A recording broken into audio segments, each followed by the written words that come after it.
Okay. Just like that. Boom. And we're in. Boom.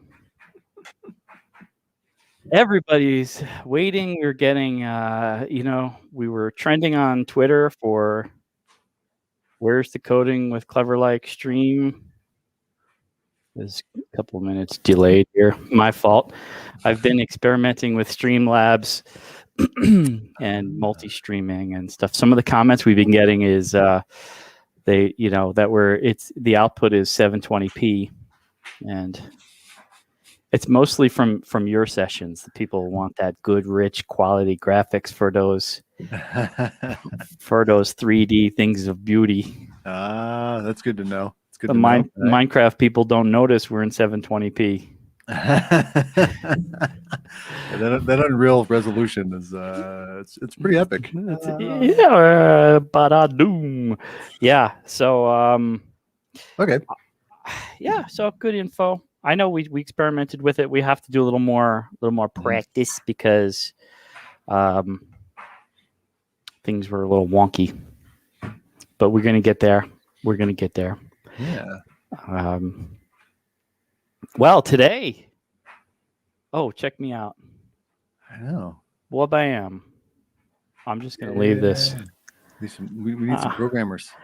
Or at least I need somebody that wants to learn from me how to do all the stuff that we're about to do here today, so that I don't have to do all of it all the time. So we need a good Minecraft programmer and a JavaScript capable programmer, either willing to learn or already have some experience, because we have some tools that we have created and have to create. And I think JavaScript is a good platform for that. So back in my day, you stayed away from JavaScript because it was evil. I heard stories about that. I never got into it, though. Yeah, well, it used to be very finicky browser support-wise. So you had to code a separate path for every single possible browser that people could be using. It was a nightmare. Yeah. And it was kind of garbage. But now JavaScript is not the same. It's different. Node.js, nice platform, very versatile. That is all Greek to me. I suppose that makes sense. Nothing clever on the top of my head with that one. Boom. Okay, so Aegir, good to see you, buddy. Oh, our man. Good morning, Aegir. Grateful to have Aegir on the team. Everything gorgeous you see coming from our Minecraft worlds come from him and from Gatlin. So we have quite the skill. Okay, sharing screen. It's all of that trouble to share my screen, share audio as well, just in case we get crazy. Oh yeah, we did talk about getting some of the sound effects into Discombobulator, the Seedtron 1000. All right, I'm going to make a little list. So add sounds. A couple of things. We did some juniors coding. What is up? Thanks for joining. We're doing some Minecraft modding in Education Edition. Amazing skin. Yes. Oh, but even better is the skin pack. Look at that. Ba-bam. So these are the skins developed by our skin artist, our texture artist, animator, modeler, renderer. He's an all-around artist, master. Aegir. Thank you, sir. These are beautiful. What's cool is, just as a side note, we have a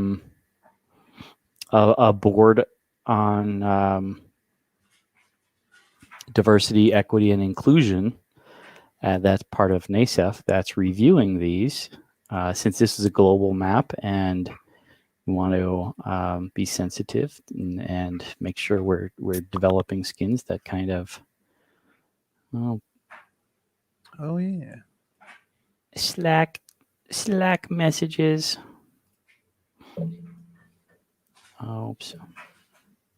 Yeah, so they're going to review it and make sure everything is cool, and I think that's super awesome. Excited to hear some feedback on that. Okay, so the sounds, we're going to do sounds. The other thing is the caterpillars. Gatlin, you remember the caterpillars? I do Have you remember seen them? caterpillars. I remember them eating everything. Yes. So the suggestion, right? So we had some gameplay tests, and so of course, you have gameplay tests now. Everything's different, in a good way. I love the iteration because now people I get to start to get out of my head and get into other people's thinking as well, and I get their feedback, which I value, and you should always value. What's up, Juniors Coding? We see you, bud. Yep, Thanks for being here. Let's see. So some of the good feedback is the caterpillars are a little too destructive, and so what I'm going to do is make them caterpillars start eating after like 10 seconds. Okay, so that means we're going to set a timer on the caterpillars so that they're going to just be chill, wandering around, but 10 seconds flips, they're destructo bots. Anything they touch dies.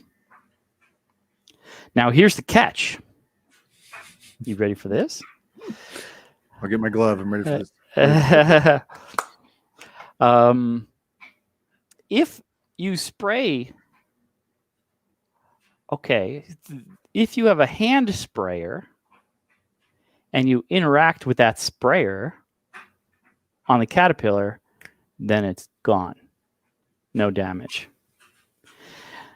If the seeds are genetically engineered to be resistant to insects, then the thinking is that because this is kind of what happens in the scientific world, they could genetically engineer seeds to be essentially poison to certain insects.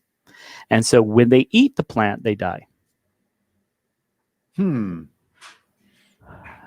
So the idea there is, how can we make it so it turns on, destroys a crop, and then instantly dies, so that you have minimal damage. So let's say if you do nothing to accommodate the bug problem, it'll take 10 seconds for them to show up and start to be destructive. If you spray for them, you could kill them immediately. If you genetically engineer, sorry, like I think we need a flow chart here. Yeah. You're so good at that. You're so good at that. I have it written down. It's called Notepad. So you do nothing. 100% of the caterpillars respond during each phase and start to destroy. After 10 seconds, you must punch them to kill them. If it's genetically engineered seed, we're going to kind of lower the amount of caterpillars that show up, and then they're going to start to destroy crops 10 seconds after, but they die after eating one crop. So the cool thing here is you could still remove them before the 10 seconds before they destroy anything. So if you catch it before it eats something, then you're good. But if it eats something, it's dead. Early bird gets the caterpillar. Mm-hmm. Mm-hmm. I like the instead of killing two birds with one stone, the feeding two birds with one worm. Oh, there you go. I saw somebody use that. I thought it might have been you, but yeah, I like that. I'm going to use that one more. Yeah. I mean, what a nice little twist on something old and violent. Let's see. Sprinkler. So if you buy the full crop bug spray, it only works for that current phase, and each use will reduce the total problem by 50%. Caterpillars respond, start eating after 10 seconds, and die after eating the crop. Some behavior as GE seed, same as GE seed, except it lasts the entire season.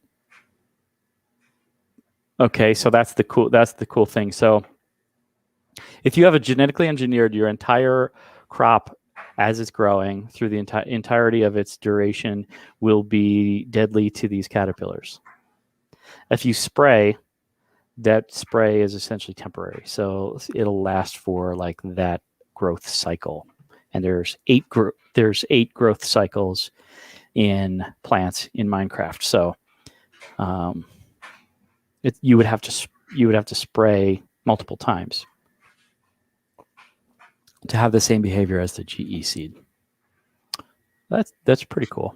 Okay, I kind of like that. So let's first of all just make the caterpillars less destructive. How'd that sound?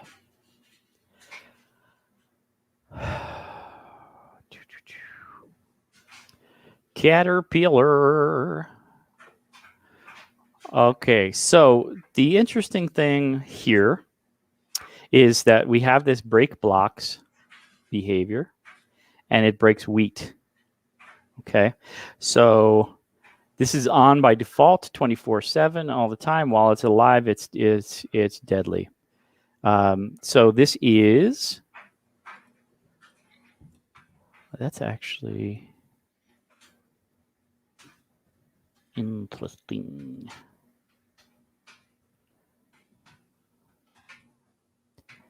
I'm gonna close that. Let me close all these thingamajigs. Let's check our other code windows. We have so much open. So sounds should be our vanilla resource. Yep. And boat is our vanilla behavior. Good. Okay. Caterpillar, where are you? Entity. Caterpillar. I thought, oh, okay. Yeah. So I have here, when the player damages the caterpillar, it despawns. Boom. So we have a despawn event, which we could tap into. So if we could tap into any other event triggers that will make it go away, like if you interact with it with a bug spray, for instance, like a manual bug spray, then we could trigger an event to despawn it at that moment as well. Sure. What we need, I'm gonna open up my events. All I have is the despawn event. Now there are a couple of built-in events that are time for trusty bedrock.dev, and we're gonna go to entities. Okay.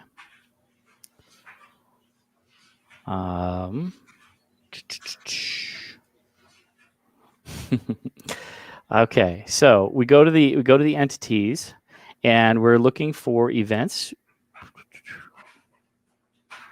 built-in events. Nice. And so check this out: entity born, which would be like physically being born in the game mechanics, or entity spawned. Bing, bing, bing. So entity spawned is an event that the game picks up on and triggers. And so what we can do is, when it's spawned, we could give it a timer that when that's 10 seconds. When the 10 seconds times out, it puts in the destructive behavior, the eating behavior. Sounds good? I can dig it. It makes sense. All right, so the break blocks, I'm going to kind of cut this out, just carve that out for right now. I'm going to just make a little room up here. This is not where it's going to go, but we're just kind of holding it. I'm going to go into, I love to get sample code, so I'm going to go into my behavior packs. I'm already in the entities folder, as you can see by the second box there. And I'm going to search for Minecraft. Probably shouldn't have bothered with that. Entity spawned. Oh, this is cool. Check this out. A sequence. When it spawned, you could do this and then do that and then do that. Genius. Okay. This is another cool thing. You can randomize and give a certain weight. See, this is really cool because there is something, I forget what it was, but there is something that I thought of that in this game that might be able to use that. Like in some cases, they're destructive immediately. Some cases they're not. You know, maybe load a different timer or something based on random spawn rules. That's cool. Oh, but this, nice and simple. I like this one. That's what I've been looking for all my life.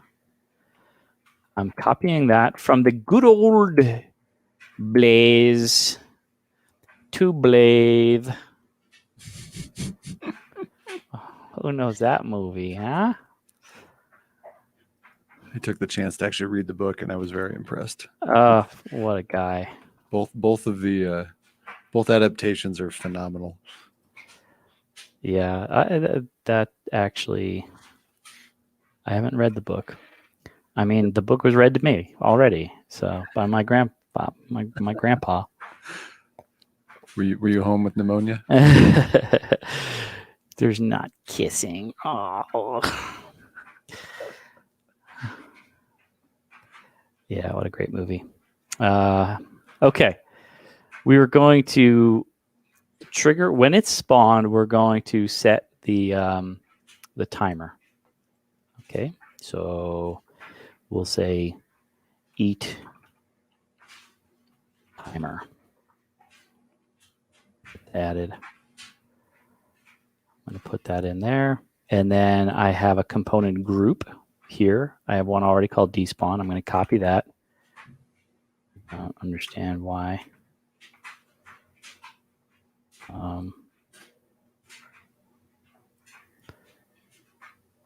Junior's cool, dude. You're welcome. Thank you. To give us more detail on what you need. Let's see. What did I say? Eat timer. Eat timer. Okay, so the eat timer will begin. You're the best teacher. See that, Gatlin? I'm the best teacher. I'm just saying. Did I just lose a competition I didn't know I was in? Yeah. The bot that I created is working. So, so I need the timer. I'm going to borrow the timer from some other entity here. I'm going to find a nice, simple use of it because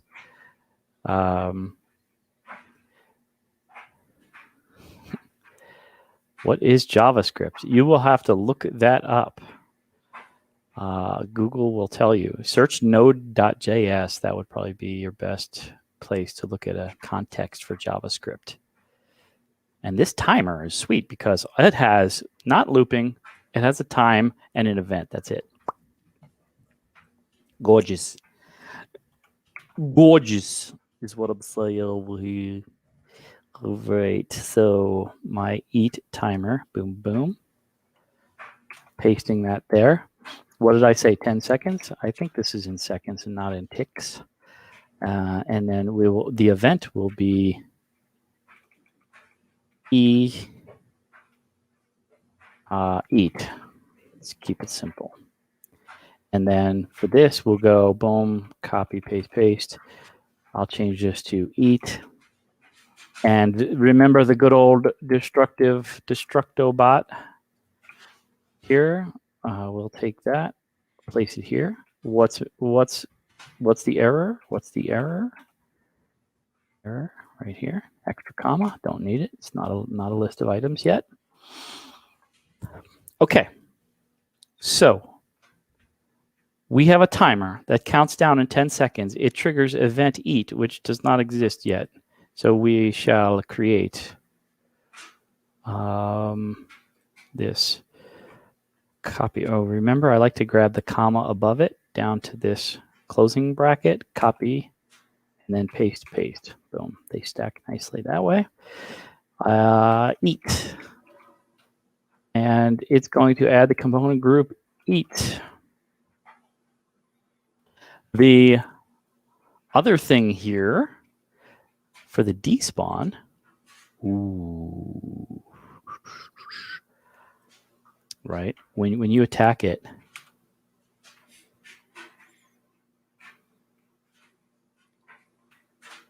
we need to, when you attack it, we need to stop it from being destructive. Remove eat. So try to catch it like before we, at the same time. Maybe I'll even, if order matters, I don't know if it does, but just in case, we'll throw the remove one in first, in case it pulls them in order, and then the add. Okay, so it'll remove the eating, so it won't be destructive anymore, and then it'll despawn. Kind of like when you hit it, it does still have a little bit of movement, and if it moves into another block, then it's going to eat that. Ooh, good idea, Gatlin. Thanks for bringing that up. Anytime? Yeah. We could maybe balance the collision box a little better. So here's what I'm thinking. 0.5. I'm going to make the width of the box a little bit smaller so that maybe there is a little leeway from when you hit it to whether or not it's going to hit something else, just in case that happens. But here's the thing I was thinking of. Like if you're in kind of like tall crops and the caterpillar is kind of small, so we're going to have a difficult time competing with the collision box of the crop versus the caterpillar that's in the crop. Mm-hmm. And so if we have the caterpillar hitbox kind of low, like right now it's 1, which I think is good, but I'm wondering if maybe we cheat the caterpillar hitbox a little bit higher.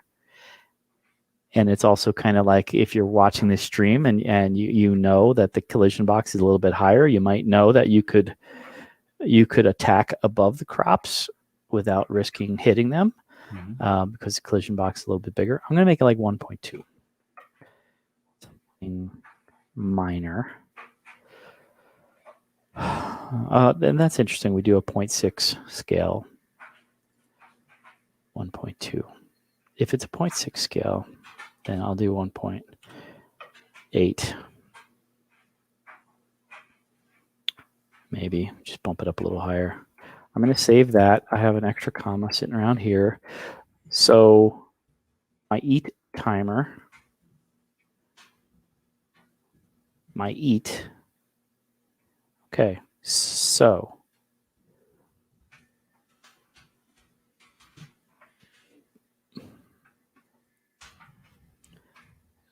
eat timer, eat. I'm going to remove eat timer from here, just as a matter of kind of housekeeping. So when he switches to eating timer, when we switch to eating, we'll remove the timer. We'll add the eating component, which starts to destroy blocks.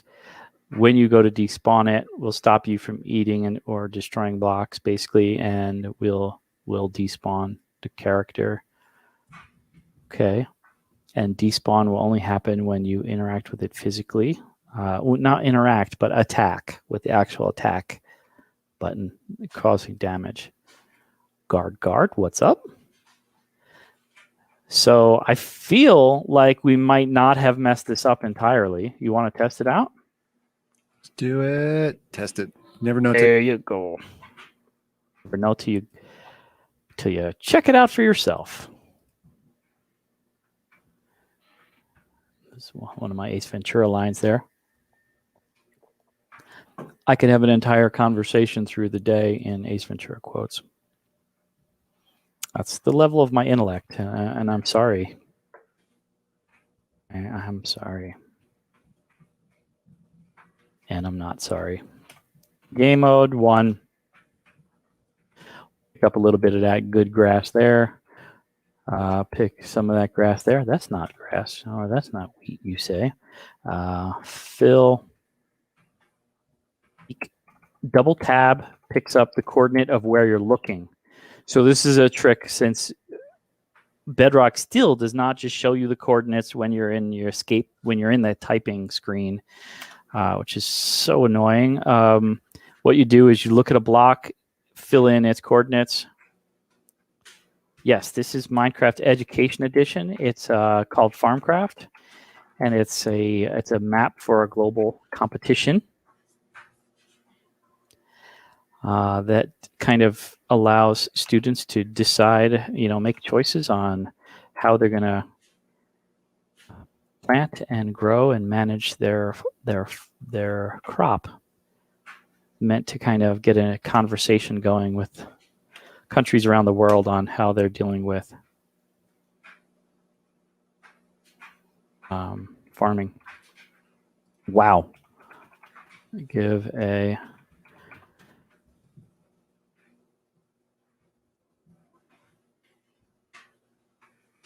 let's see. I'm a little worried if this works. Yeah, dang it.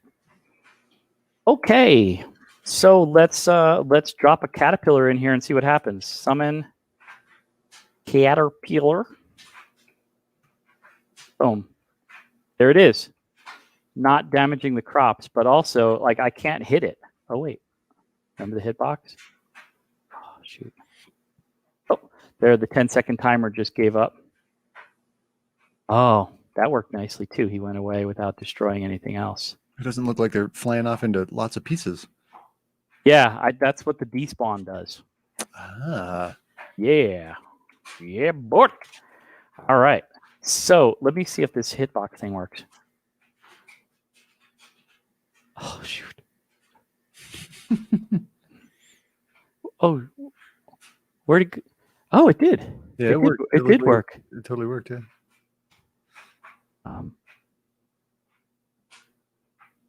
Yeah. Yeah. Okay. So let's say I have a caterpillar. Let's fill this back up. All right, we got a good old caterpillar in here. And someone's panicked. They're like, ah! That's hard. I mean, that's real if you're gonna really be getting in there. So the interesting thing. Oof. So think about this. So if I want to do a right click, like an interact, because I'm a left clicking. I'm left clicking to attack it, right? So physically left click. So that attack is really going to destroy crops, no matter like what you're attacking with, essentially. And I not really. This is 1.14. There's not much in the way of behavior programming we could do on the blocks, or at least that I'm willing to risk doing at this stage. So. Right, so we have this hitbox contention, like where it's hard to see the hitbox of the caterpillar. So it could be frustrating if you think you're interacting with the caterpillar and you're not, and it's not working. So that's one thing. Is like, let's say we give the player something nice, like a net or something like that. That they'll and that is one of the things, by the way, a net to capture the butterflies instead of attacking them, which risks destroying your crops. You can get a net and catch them without the risk of destroying your crops. That's another thing.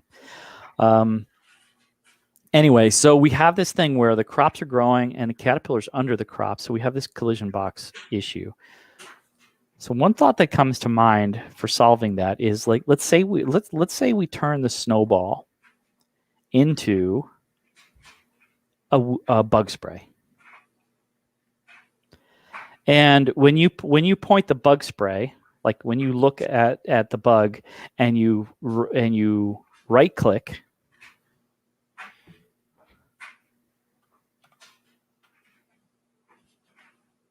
I'm like, let's get a snowball here.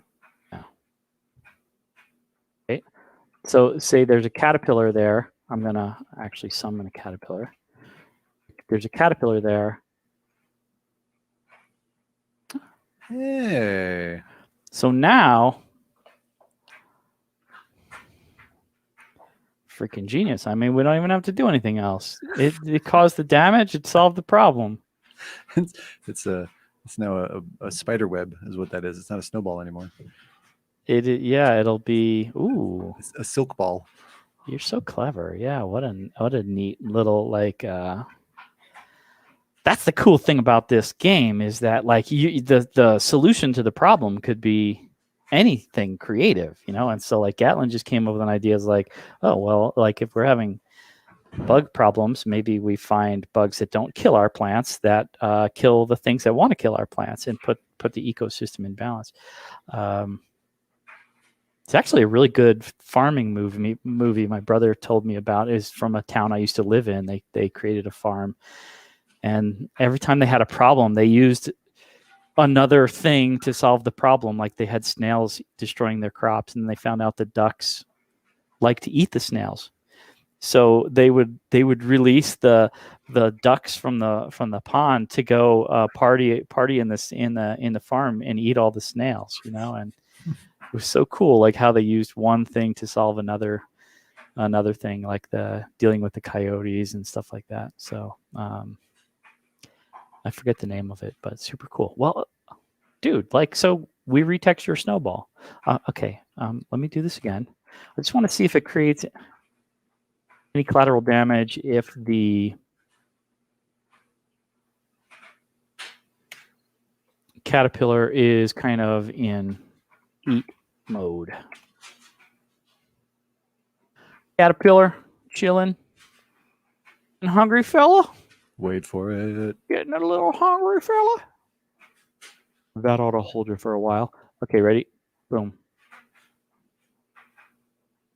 Ready? That's freaking good.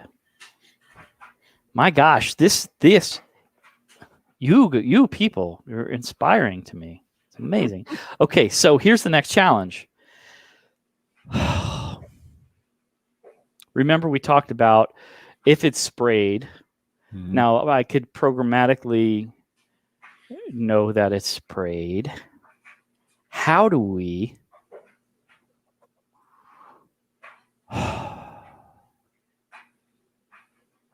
So the question I have is, what's the correct mechanic that we should use for it dying when it eats something? Because I do not believe that eating triggers an event. Let's search. Destroy him, my robots. Eat. Yeah, eat block is not what we're using. Shoot, but look at that. It has a trigger. And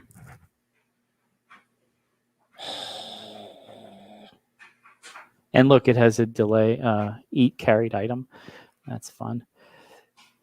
I couldn't get the eat block to work. Eat block is like what the sheep do when they're grazing on grass.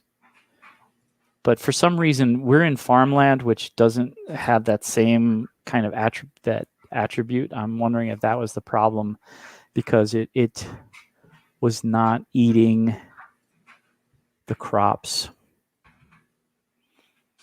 You know what's interesting? A sheep is on the block and it's eating the block below it. And I want the caterpillar to eat the block that it's on. It's actually interesting. Like maybe I would have to change its offset so that it actually thinks it's one block higher, so that wheat is below it. I'm not going to mess with that at this moment in time, because that behavior is a little more random, the eating behavior. I mean, you can give it some, I think some extra factors on how the likelihood of it happening, like its percentage chance. But let's go into our trusty vanilla packs, and I'm going to look at destroy. Destroy on hit, destroy on hit, destroy. Important block destroyed event. On block broken. What version are we in? We're in 1.16. We have to be careful of that because education is 1.14. And if we start looking at features that are out of context, we're going to be in trouble.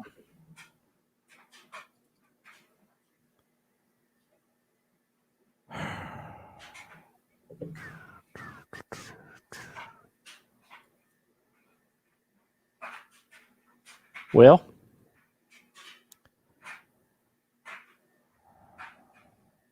there's none.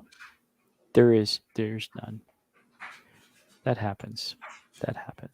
And actually, like, destroy is not even, let's see if it's in this version.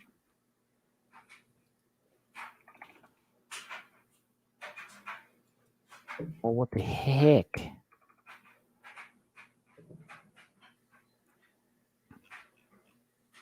Eating is called break blocks. I'm an idiot.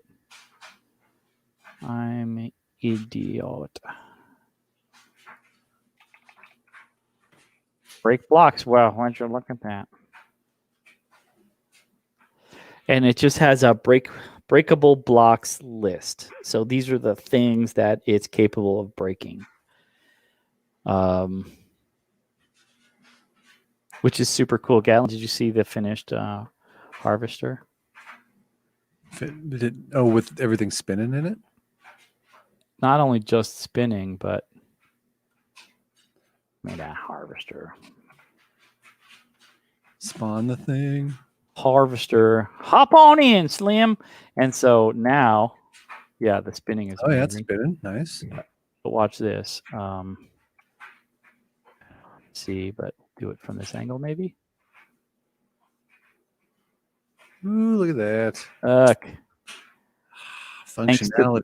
Thanks to the break blocks behavior, we have farming. And this is where you have, that's the component that you have, farming machines and mining machines and maps and stuff like that. And the cool thing you could do, what I did is you could see the shadow under this thing. I made the collision box a little bit bigger. So it's just kind of like mostly covers like right where that, right past the turbine mechanism. And so it works. It covers a wide enough area, after you drive over it. So I think it's good enough. But the other thing you could do is you could put a seat on here. You can get tricky with the way you use seats, and you could put an entity that's just like a long, skinny, invisible entity that has the break blocks on it. And so you can kind of use that entity as your destructive entity. So let's say like if you wanted to equip like a new thing onto your tractor, and that thing mines this amount of blocks or only those blocks, you can basically equip a new one by putting a seat on your base entity and equipping it with an entity that breaks certain blocks. Okay, here's an idea. Now that you've got that on there, because I think particles. So does it trigger an event when you actually run something over? Can we throw particles up through the top of that thing? Well, I mean, this is the problem we just ran into, is that first of all, it has the destroying block particles, but that's kind of built in. We could probably change that and make it a little more from the ground, a little more elaborate. But this is the problem we're running into. Your exact question is we don't have an event triggered when an entity breaks a block. Okay. We do when it eats a block. Now,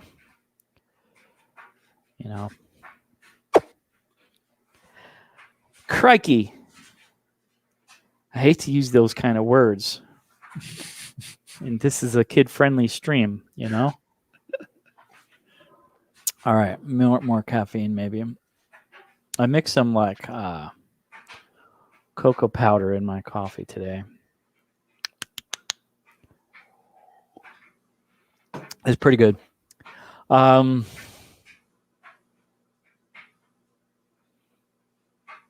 do we do? What's the problem? We don't have an event.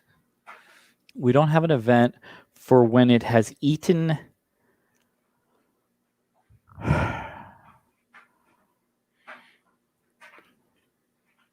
For when it has eaten something. So, okay. So you got to be creative when you're doing stuff in Bedrock. So one of the things we can go brute force, we can just say 5 seconds. Okay, so here's another thing. So if it's tagged with, poison, because we would know whether or not the crops have been sprayed or if the GE seeds exist. GE stands for genetically engineered. So this would be a genetically engineered seed that is capable of killing things that eat it, that are not people. So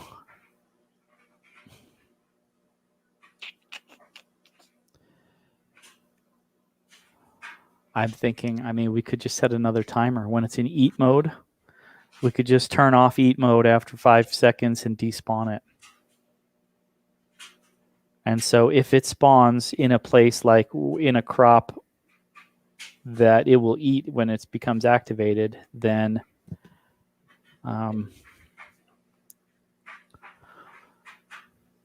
that's actually kind of fun. I wonder if we can do... Okay, I'm getting a little out of control here. So let's build that mechanism. So now what we have to do is have a conditional situation where it's only going to die after eating or after becoming eat enabled. So we're actually fudging, since we don't know that it ate a block. If we wanted to like really precisely determine whether or not it has eaten a specific block, we could be checking. We could do a really elaborate and overdone test for all the crops, but we have 5 different biomes. We can't afford to do something like that. We have to work with what we have. So I'm going to switch it to eat mode. If it is poisoned, then it's going to activate a timer that makes it die. Okay. Are you with me? I got you. I see what you're doing. Okay. So there's a cool thing called an environment sensor. I'll pull it up. Environment sensor. Okay. Look at the wonderful documentation. So we'll use our water. Back to the sprinklers. Remember those? Mm-hmm. Mm-hmm. So environment sensor can check for a tag. So in the program, I can know if the caterpillars are going to die or not. So I can tag them. And once they're tagged, they have that attribute and they can react to that attribute. So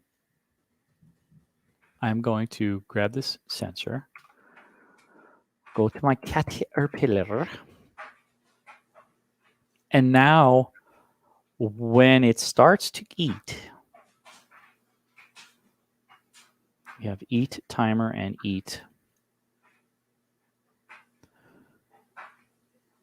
Okay. If it's eating, it's in ready. Okay, I'm gonna have to trim some of these out here.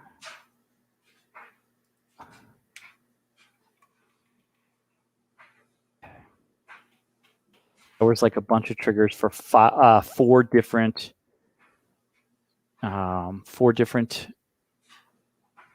tags, and we're only looking for 1 tag, and we're gonna look for, I don't know if I want to use poison.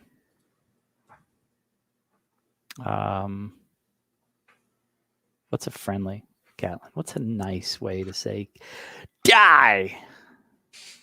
All. It fell. Fell. Stop. How about that?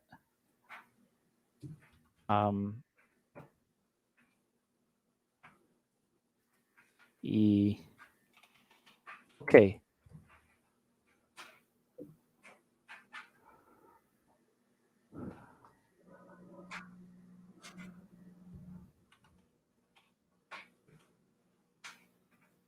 Okay, if it has a tag. Okay, so here's the sequence of events. Once it becomes eating, it's going to start to, as soon as it starts eating, it's going to check to see if it has a tag called stop.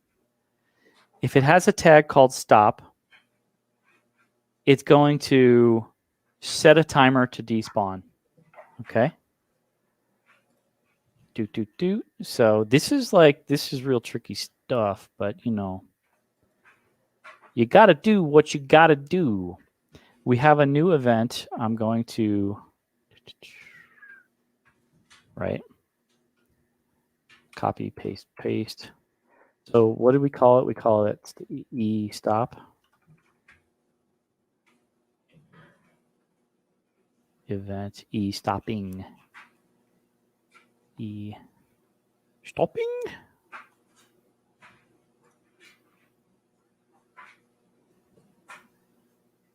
If there's a way to add delay in functions, yeah. So we'll put the question up on the screen here.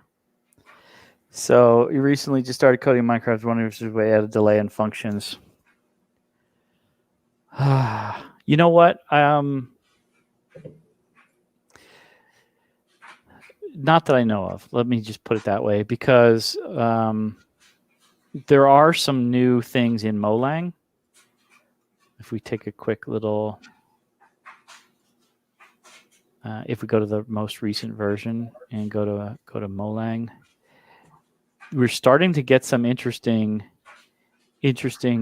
coding capabilities added to Molang, which is nice. Loops for each, break, continue. So you probably can do something kind of hokey there if there's not a specific delay. But no, there's not like that I know of. There's not like a delay specifically. I would either use a command block with a tick delay on the command block, or an entity with some sort of trigger delay that could run a function that you need. So it depends. If you're like specifically trying to avoid command blocks, then you could do it with an entity or do it with command block. I'm kind of stuck in the 1.14 back in the older days with Education Edition, so I'm trying not to get too excited about the new stuff, because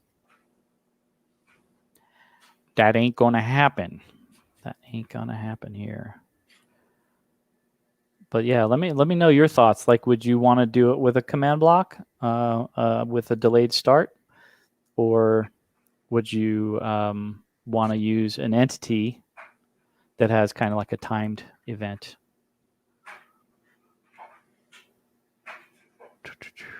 All right, where were we? Stopping, right? If we're stopping, I don't think we need to remove anything, but we need to add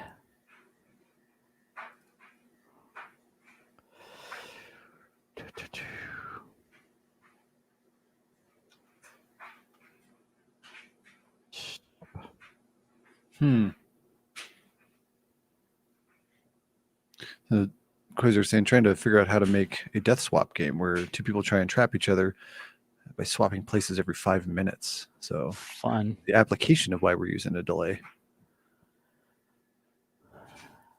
Yeah, I mean, you could if you do command blocks, obviously command blocks have to be working in a tick. You have to use the ticking area command so that the command blocks are always working, because with something like a death swap, players are going to be out of range. Now, like I created Race to Respawn, which is a game of who could die first. Basically, people get randomly placed in the world, and in the same exact location, first person to die wins. And you have weapons that are weapons of healing, weapons of slowness, blindness, you have spider webs, things like that. You have a bucket of water, anything that could help prevent somebody from killing themselves, basically. So use them on your enemies to stop them from dying, and you try to kill yourself first. That's my first game in the marketplace. I thought it was pretty funny and stupid. So death swap is a little bit different because you have players in two different locations. So your timer, there's two things I do for timers. One thing is you can have an entity that's sitting in a ticking area, and you could have it basically drop an item every 5 minutes if 5 minutes is your time change. And you could have a constant detect, when this item is detected, then swap the players. And your swap mechanic needs to be kind of creative. It's the old, the good old, if you took any kind of computer science classes, or the Towers of Hanoi, or the Missionaries and Cannibals, like basically like the Towers of Hanoi is like 3 poles with circles stacked on them, and the circles are big, smaller, smaller, smaller, smaller, and you have to get all the circles to the third peg by only moving one at a time, and you could never have a bigger circle on top of a smaller circle. And the reason why they teach this in computer science is for reasons like this. Like you have to do things in order. Like if you're going to swap players, you got to drop a marker player or something. You have to keep track of where the player is that you're moving first, so that the second player can go to that thing, because the other player's no longer there.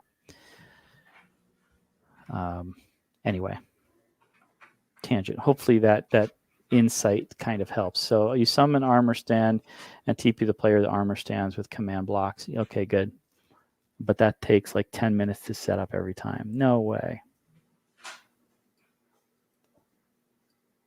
Yeah, maximum ticking area radius is 4 chunks. And when you use ticking areas, like, use them sparingly. They're definitely a burden on the system. So you want to use them sparingly. The other thing I learned in museum, in the Climate Hero, I was like, because it was an infinite world, and I'm like, I'm going to bury the command blocks 96,000 blocks away. And the problem is, like, the ticking area is there. And if you crank up your render distance when you spawn in the map, it waits until all the render distance is loaded before it activates the ticking area. So our map was like, it'd take like 5 minutes to start to play the game. So then I was like, time to move those command blocks. So now they're like right near where you spawn. If you start mining around there, you might find them. So anyway, there's some things like that to consider. But a huge lag, I can't imagine a huge lag in simply dropping armor stands and swapping 2 players between them. I don't see that. I would consider drop armor, summon the armor stand at one of the players, like with count equal 1, and then tell, you probably can't. Almost like teleport the player furthest, the closest to the armor stand, to the player with the armor stand. Then they'll both be together, right? So then how do you know which player is the other one? Yeah, it's tricky. I can't get my head around that right now. I'm stuck here in this timer. Okay. Environment sensor. We should, like, if we get a good enough list of questions, it'd be fun to solve some problems for people. That'd be cool. Environment sensor. Eating. Break blocks. If it has a tag, add stopping. And stopping is another timer, right? So if it's going to die, we're going to detect it because the tag says it's going to die. So let's say like 3 seconds, and the event will be despawn. That's cool. We don't need a new event. Okay. So what I'm doing here is I am, when the caterpillar starts to eat, it's going to check to see if it has a tag on it that is stop. And if the tag is stop, then it's going to add a timer to it that makes it despawn in 3 seconds. So I know when the caterpillar is set to die because the crops have been sprayed, then it won't live very long once it starts eating. So this is the interesting thing about the mechanics of how this stuff works, is that bug spray works by killing the bug when it eats it. So there's a little bit of destruction that happens as a result.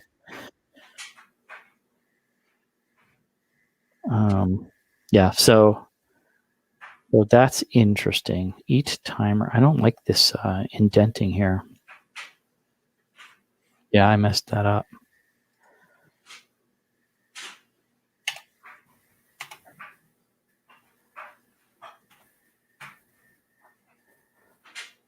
Yeah, see, knowing your brackets and indenting is really important, and also comma separating your items.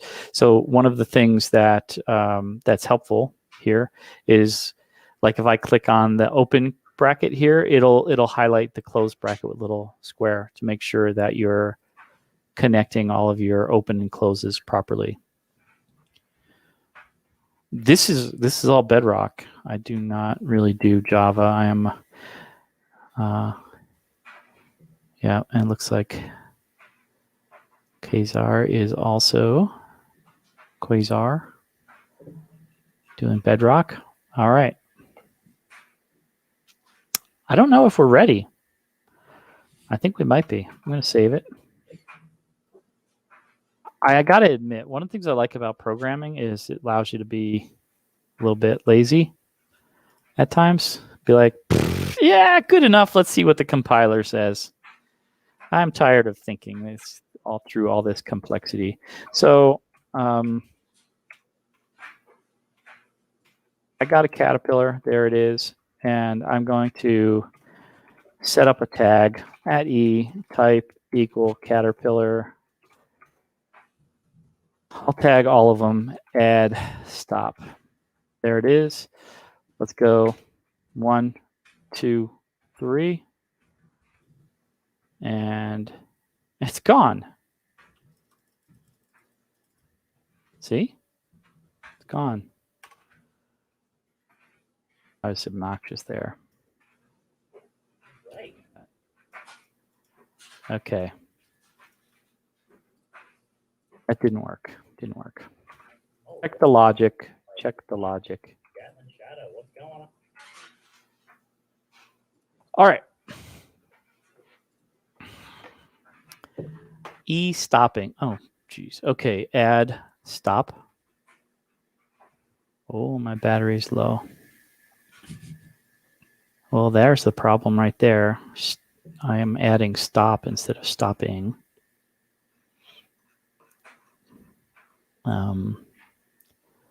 So I'm going to change this to stop because I kind of like that better.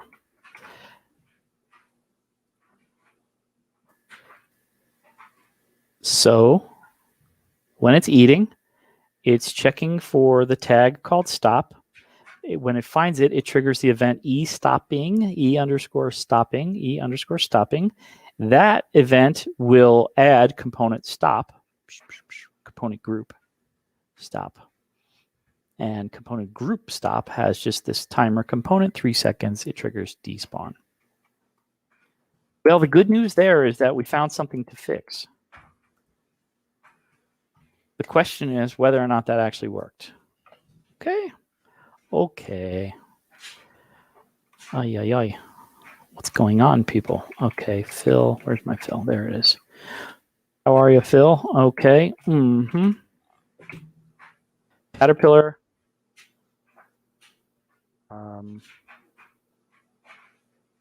Add stop tag to it. Remember, it's going to eat. I mean, why are you still alive? So let's list the tags. Because it has a tag. Caterpillar has one tag, stop.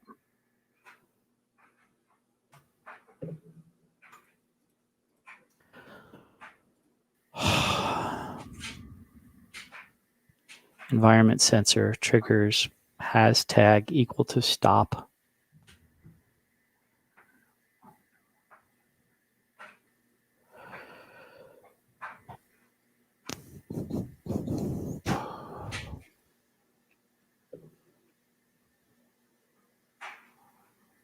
We've got a good active chat today.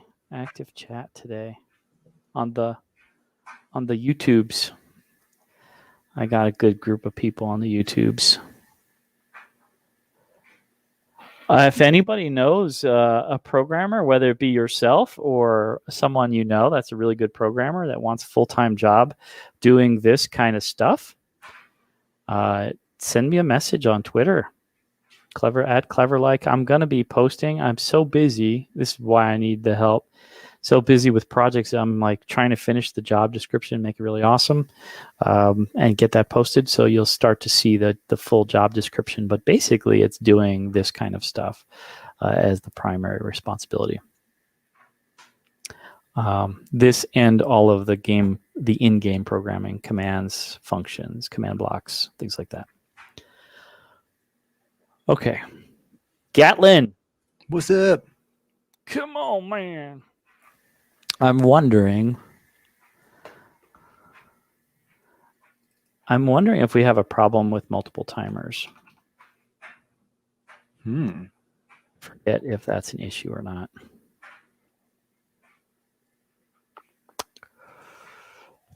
We are removing it. No.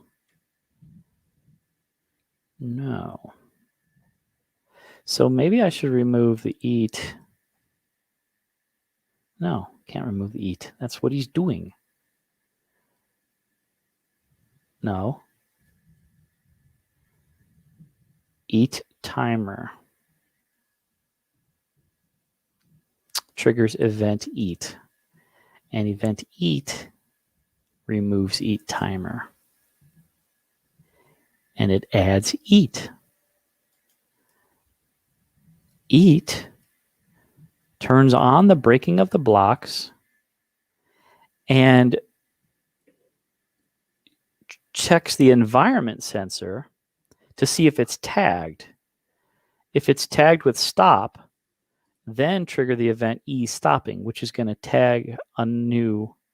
So we have E stopping, which is going to add stop. I'm going to call stop it. There's a thing about reserved words, like so you can't use words that are reserved for the compiler or the interpreter and things like that.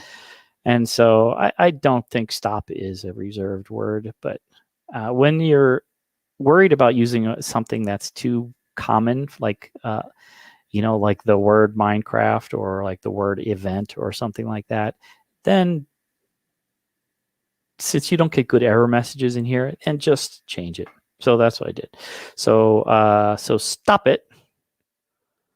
I did add looping to true, time to 3, time down event E _ despawn.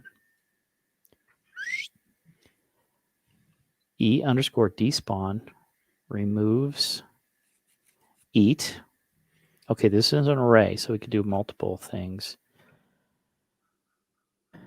And removes stop it. I don't think that's relevant, but let's see what we got.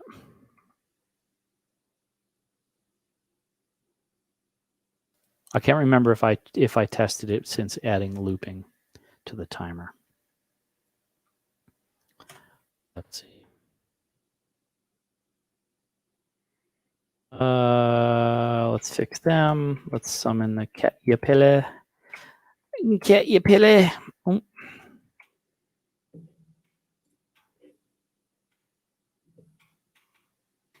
Okay, he's got the tag. Oh, devil.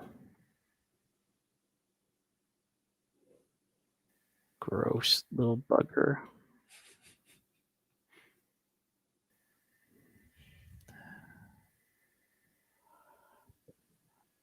Yeah, you cannot install it on Windows 7. That's why.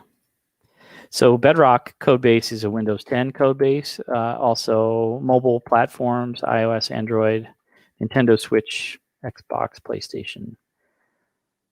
You can develop this stuff on any platform, but then you've got to get your code over, so to that platform to test it. So it's really best to develop on Windows 10 because you're developing in the environment where you can immediately test without too much hassle. But where there's a will, there's a way.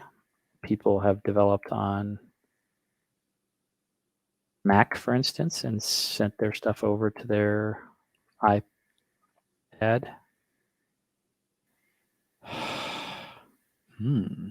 Why, Mister? I'm worried about. Oh, he has no tags. Oops, sorry. Yeah. These are some hardcore caterpillars, man. Mm-hmm. They just don't want to stop. You know what I noticed? Like, we don't have quite the exaggerated moving effect because I slowed them down. We have to figure out the animation on that so that it does the full animation in its cycle. Probably some arithmetic that needs to happen there. Why don't you die, caterpillar? So here's what I'm going to do. Exit. Go back in.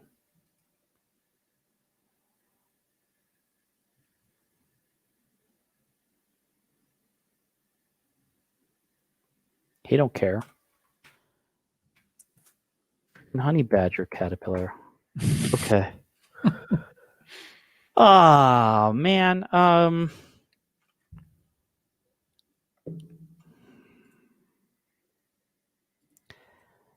There's all. All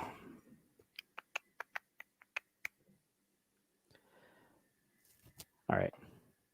Let's think. So this is what one of the things I like to do is like, okay, if you're having trouble with this, is there any other entity that kind of lives temporarily?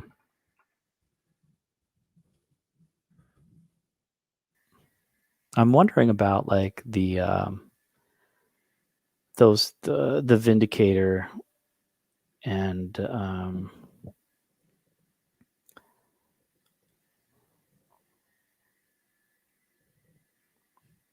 don't know enough of the mobs in Minecraft to know which ones would work.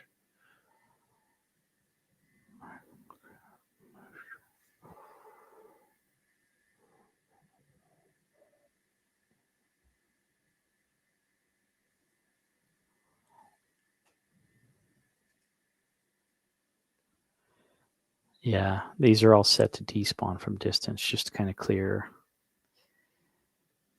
This is like our vanilla pack, so anything that kind of goes out of range just despawns. Keep the memory clean. Mm-hmm.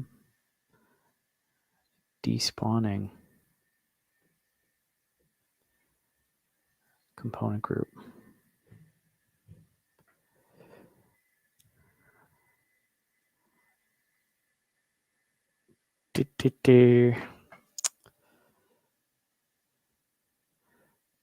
Let's just check indicator. Oops. If we look at the Vindicator, aggro, nearest attackable target, illager,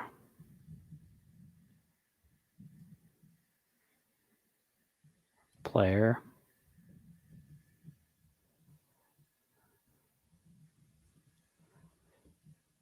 raid configuration. Nice.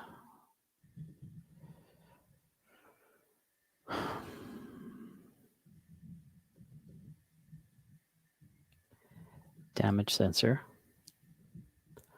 That's cool. So if the player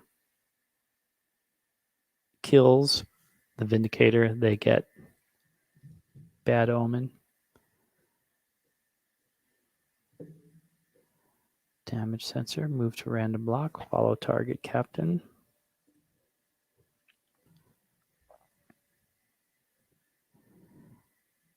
Okay.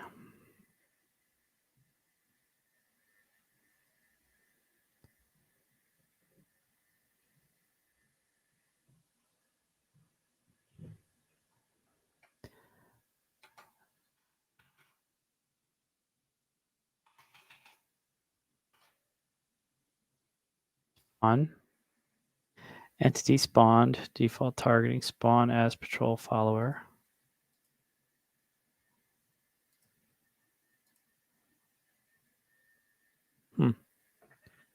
Okay, then.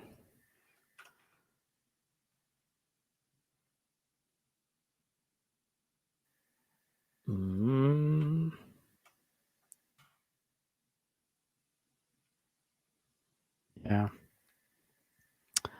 Darn, dignity, dang, darn. All of these are despawning from distance. If you could see, like they all have the, let's look for this pattern to break here. Fish. So Quasar, thinking about your question on trying to create something to make your character swap. I don't know much about the way the Minecraft world works, but thinking about the way the Unreal works, if you can't do a delay, the other thing you might try is to have a count up. So you're counting the time within the game, or counting the time as long as something is alive. I mean, kind of like what we're doing with the caterpillars. And then at that point, you could teleport them to a specific location, maybe. If that makes sense. Say it again. So if we want a character to randomly teleport from one place to another after an X amount of time, be like, oh, well, after 5 minutes, they need to move to such and such a place. If we've got is there a way to put a timer on a character like you're doing with the caterpillar? And then once that timer reaches X amount of seconds, then move them to another location. Yeah, like so the question is kind of like, you have like two people in different areas and you need to like move this guy. When you move this one to this one, now how do you know where to move the other one and who the other one even is at that point? So it's kind of like you need almost like a third, this guy needs to mark the location of them in the world. So does this guy, right? Like they both need to kind of anchor their location, which is where like summoning armor stands is like a way to like put them right where the player is, make them invisible. Mm-hmm. So you've kind of like put a pin in the ground for where the players are. Yeah. And one of the other thoughts that I would have, of course, this is over engineering it, but kind of a way to kind of think about it is that instead of doing it instantaneously, have the game pause for half a second, or have them disappear for half a second, or take away control for half a second, and then, make the screen go black. And then once the screen's black, you can actually swap them, and then you can get rid of whatever it is you were using to teleport them, like the armor stand, like get rid of that, set them in the ground, and then make the screen no longer black. Mm-hmm. Some way of hiding it. Like it's all theater, right? So if we can hide what's actually happening, the player still feels like the effect is happening, but they're not actually doing it. It's a pretty common thing for like teleporting too. I know I've been watching my buddies play Wilhelm, and when they do their teleports, that's exactly what happens. You get not really a black screen, but you get a like a teleport animation thing that pops up on screen. Hide it would be my first thought. Yeah. Affect blindness. You give blindness effect, throw a title on the screen that says swap, or swapping. You could even count, you count down 5, 4, 3, 2, 1, and then the swap is done and the blindness is removed. And you could also add slowness on there potentially. Yeah. It's actually a little tricky. You might want to add in vulnerability during that time, which would be like an environment sensor.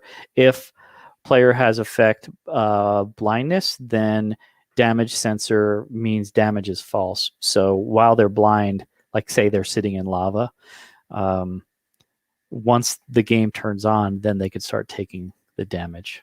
Mm-hmm.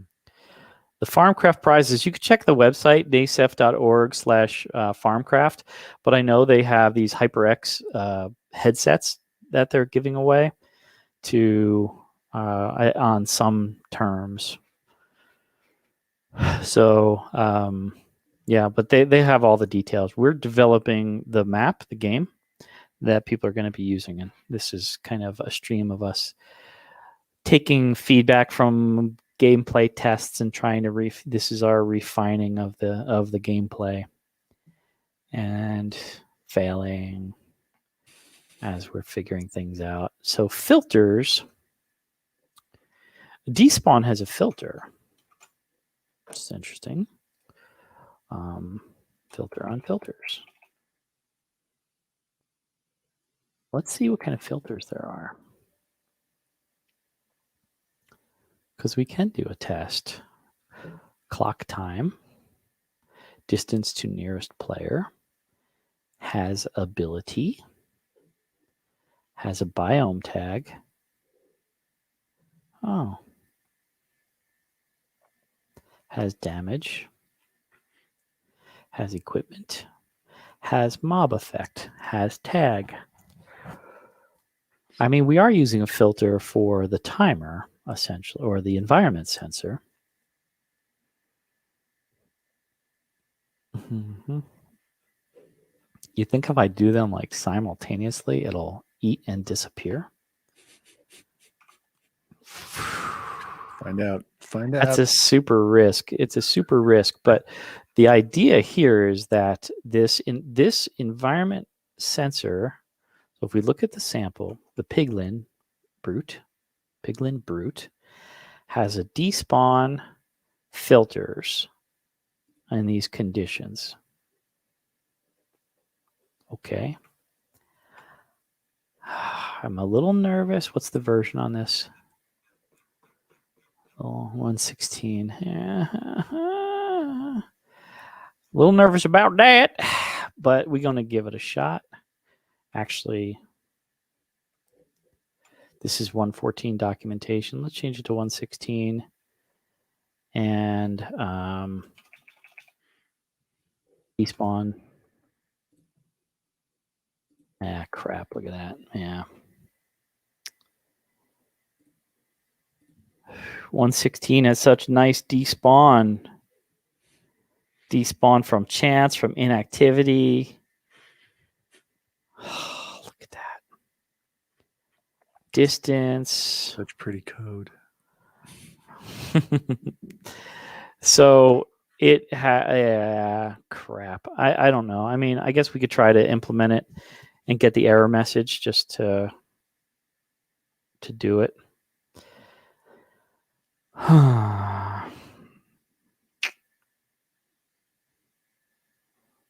don't know if I want to bother though.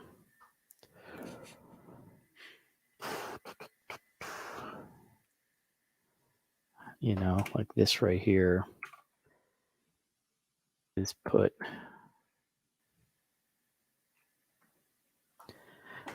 I don't want to risk it. So, time. There's other things. So let's do.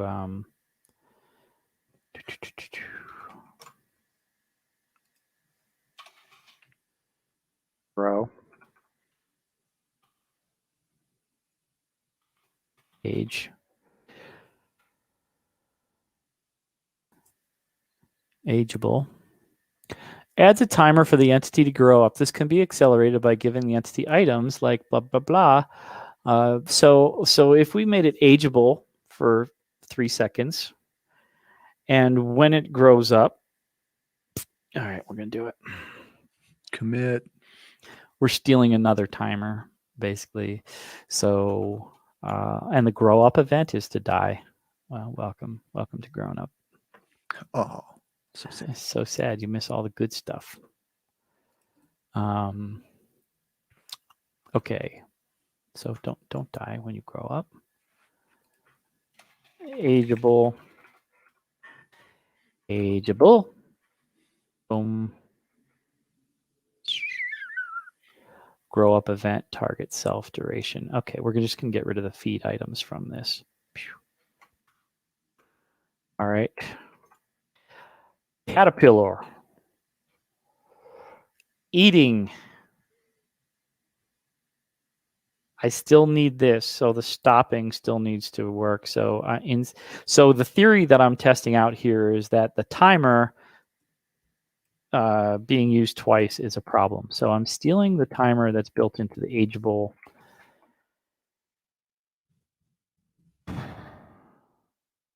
component. Farmcrarft coding. Duration, let's just say 3. And the event is despawn. Despawn yourself after 3 seconds when you're in the stop it phase.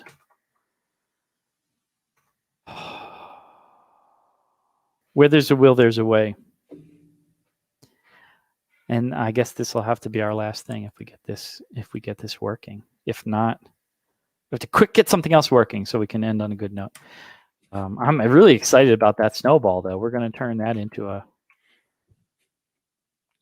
something. We have a direction. Yes, I love that. So good. And we could get rid of that particle too, so that, okay. Add the new update. Tell me more. We're in Education Edition. So Education Edition is at a different version. It's very similar to Bedrock, has all the add-ons, but it's kind of equivalent to version 1.14, basically. Summon the caterpillar. Bam. Let's see you start to eat.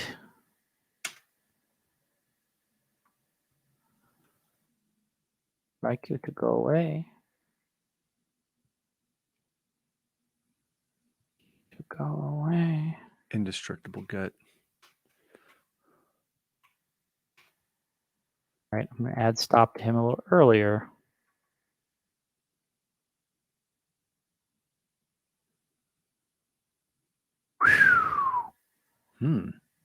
Destructibot.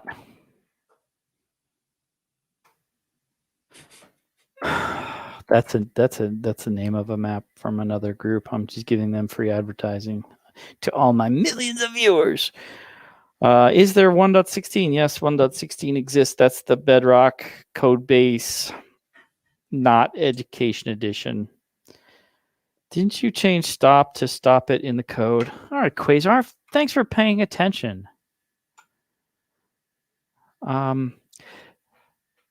Yes. However, this trigger, this environment sensor is looking at the tag on the entity itself. So this is the tag that we give it. And the event that it calls is stopping. I'm going to shrink the components section down just so it makes it easier to jump between the two. Stopping adds stop it. Stop it adds ageable, duration of 3. And does this code hinting?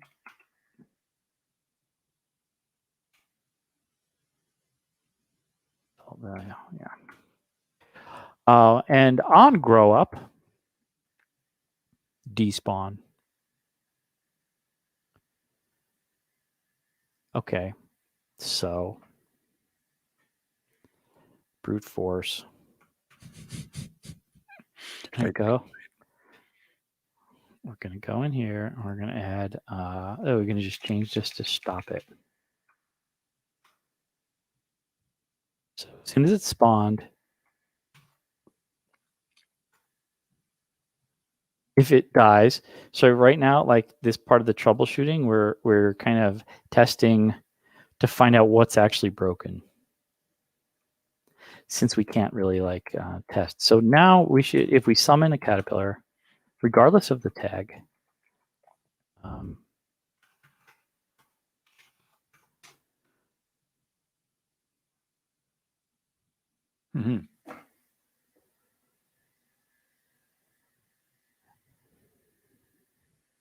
that dang timer. See, that timer worked. Oh, what can it be? Can it be anything else?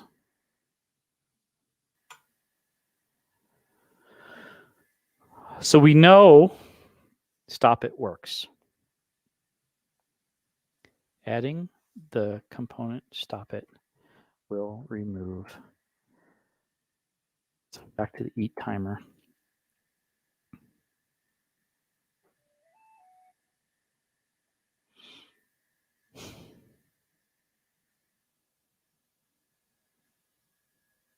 I wonder if I could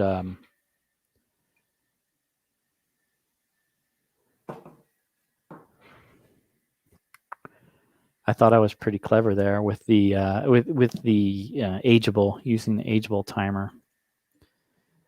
Eat timer time, so it takes 10 seconds in order to start to eat. So what if we ooh, new idea. Remember we saw a sequence in the event? What if we did a sequence of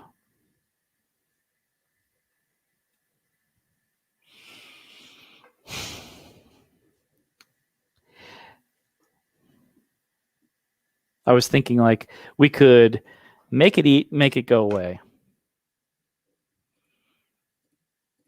The problem is we have to do it conditionally. You can clone a chest and set block.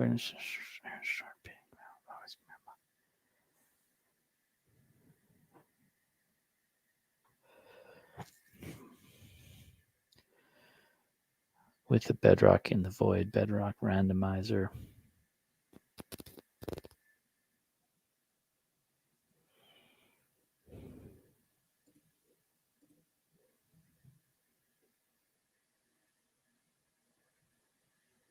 I like that. Chat's helping each other out.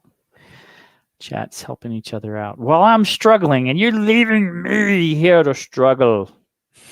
Of all the things I do for you, and you watch me struggle. Well, I don't know. I mean, it's 10:30. It's time. We got other things to do. Everybody else has other things to do.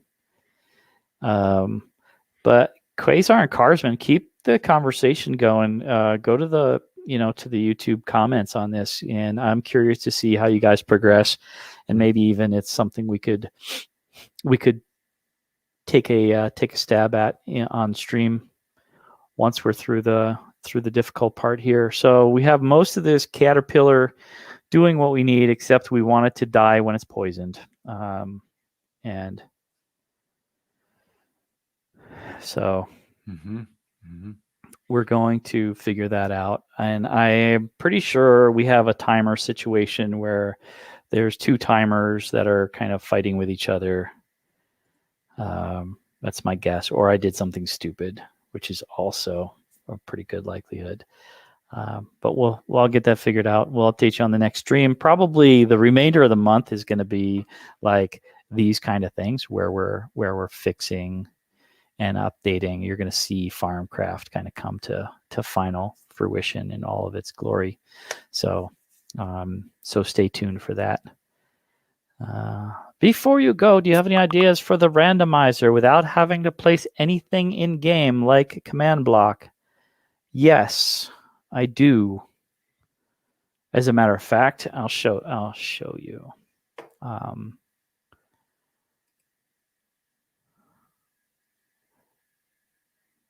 I'm pretty proud of it too. It's totally kick-ass. Let me bring it up real quick.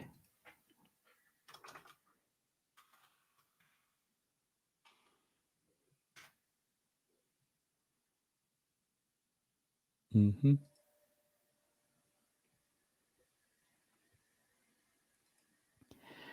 Videos. So check this out. Bring this over here.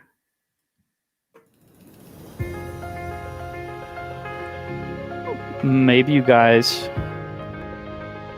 heard of Math Robot, maybe not, but check out.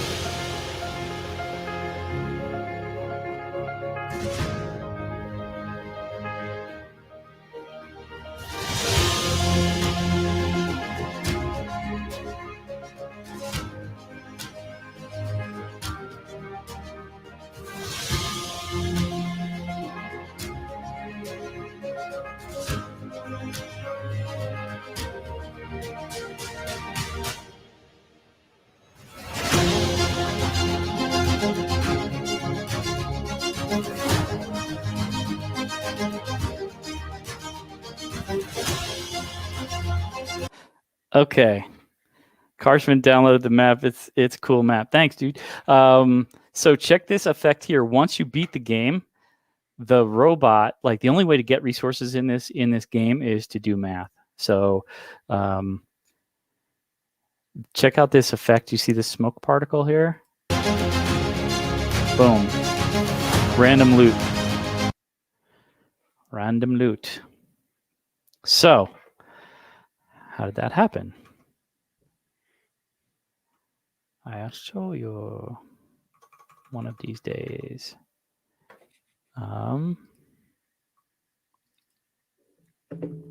Projects. Getting there. Bear with me. Going through the archives. Digging up the old stuff. Okay. And by old stuff, that's about a year old actually this month. Happy birthday, Math Robot. So the interesting story about Math Robot, it came right out at the time of the pandemic. And so it was released for one day. And then Microsoft asked me if I would consider giving it away for free in the education space because they were doing a big push to give things away for free. So the day after it was released, the chance to earn the money that we spent for developing it, I'm like, yeah, let's make it free. So 3 million people got it for free. And I got paid everything that they paid for it. So okay, but I'm happy. I'm a happy guy. All right, so here's the giver. I call it the giver. So it's very simple in that it's an entity that spawns. Now I have the cool particle effect that I made for it, but basically it spawns. It has a 3-second timer built into it, and the event called end timer is here, which adds the drop loot component, which kills it, changes the value to 0. So that's why you see the little puff particle. So the real question here is this: the loot table assigned to this entity. Like, so if you want to have like random categories, you could do, so I have like 7 different givers for each math game gives you a different collection of loot. I'll pull up the loot table. So giver 1, this is the loot table for giver 1. Like if you look on this, the mini map over here is huge. Like the possible selection of items that number 1 gives you it's kind of all food related. Wheat, berries, salmon, mushroom, mutton. So basically I took all the food items and consolidated them in here, and they all have, some of them have different weights. So you could see weights of 20 is a higher likelihood. And then weights of 1, like, so a bowl is lower weight. Now remember, like weights don't have to add up to like 100%, but basically that the sum of all of the weights would be 100%. And so your likelihood is the weight of this item against the total weights of all of the items in there. So you build yourself a loot table, assign it to your entity, and make your entity die, and it will drop one of those random loots according to the rules. You could set how many of each item that it drops, which would be a randomized thing.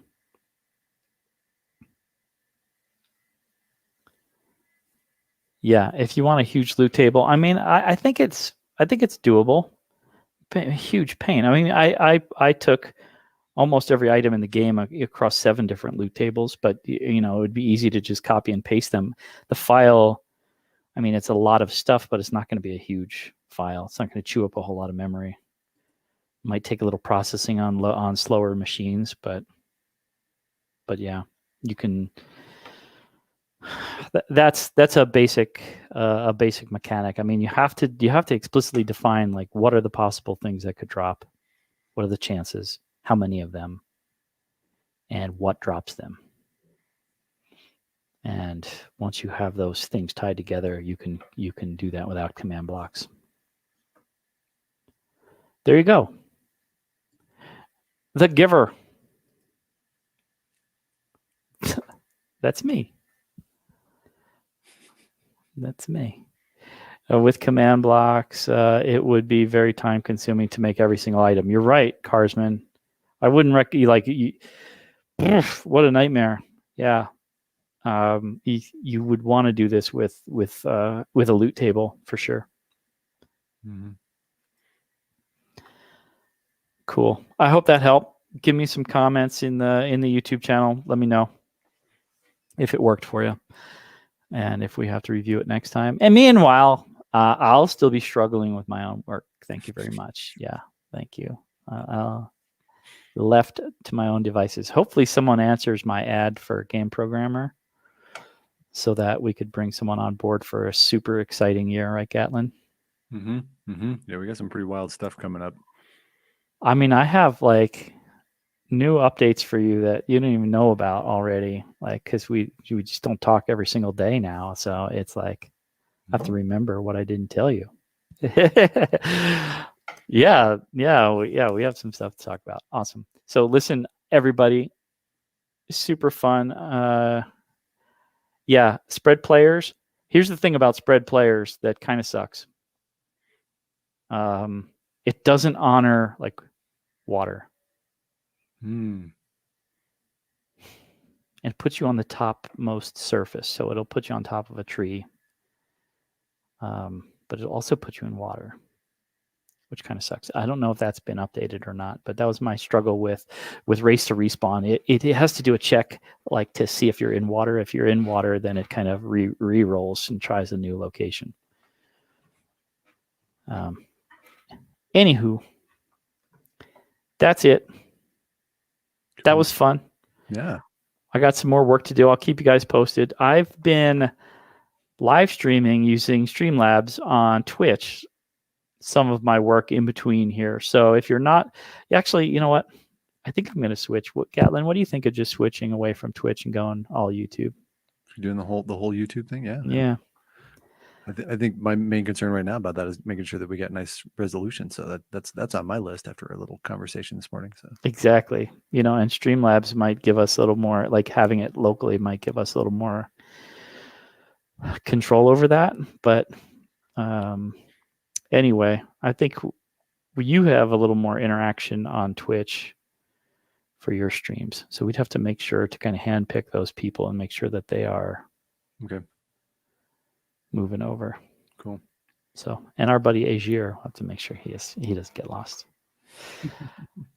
All right, dudes. Well, I'm going to let you go. Thanks a lot for joining me, Gatlin. Thank you all for watching, like, subscribe to all that good stuff, and we'll see you on the next one. Cool. All right. Bye.